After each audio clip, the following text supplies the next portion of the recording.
जैसे ही बाज नदी के किनारे खाना ढूंढने लगा, अचानक उसे एक मछली दिखाई दी। बाज ने फौरन झपटा मारा और उसे अपनी चोंच में पकड़ लिया। अब जैसे ही वो उसे निगलने लगा, मछली थोड़ी बड़ी थी और उसके मुंह में फंस गई। ना वो अंदर जा रही थी और ना बाहर निकल रही थी। बाज बहुत परेशान होकर सोचने लगा, अब क्या करूं? किसी के पास जाता हूं, शायद वो मेरी मदद कर दे। बाज उड़ता हुआ जा रहा था कि उसने नीचे देखा, एक और बाज जमीन पर बैठा है। उसने सोचा ये मेरी प्रजाति का है, इसके पास जाता हूँ, शायद मेरी मदद कर दे। वो नीचे उतरकर उसके पास बैठ गया। दूसरे बाज ने पूछा, भाई क्या हुआ? मुंह में मछली लेकर क्यों घूम रहे हो? पहले बाज ने इशारे से कहा कि इस मछली को निकाल दो। दूसरे बाज ने अपनी चोंच से मछली निकाल दी। जैसे ही मछली निकली, पहला बाज बोला, दोस्त तूने मेरी बहुत बड़ी मुश्किल हल कर दी, लेकिन तुम यहाँ जमीन पर क्यों बैठे हो?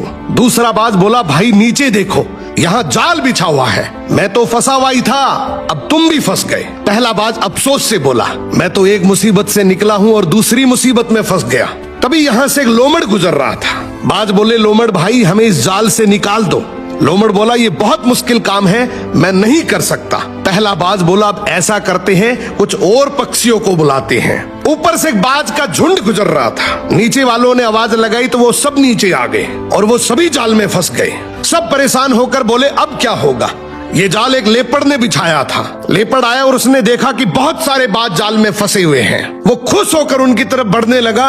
एक बाज बोला, मेरे पास जान बचाने का एक तरीका है। दूसरा बोला, जल्दी बताओ, लेपर्ड आ गया है। पहला बाज बोला, सब ध्यान से सुनो, हम सब एक साथ उड़ने की कोशिश करें। अगर अलग अलग कोशिश की तो बचेंगे नहीं, लेकिन अगर एक साथ उड़ेंगे तो जाल समेत उड़ जाएंगे। सब ने हिम्मत की और एक साथ पंख फड़फड़ाए। अचानक जाल जमीन से उड़ गया और सब बाज जाल समेत आसमान में उड़ गए। लेपर्ड नीचे खड़ा हैरानी से देखता रह गया। कुछ दूर उड़ने के बाद वो एक नदी किनारे उतरे। वहाँ एक छोटा चूहा रहता था जो रस्सी और जाल काटने में माहिर था। बाजों ने आवाज दी कि चूहा भाई हमारी मदद करो।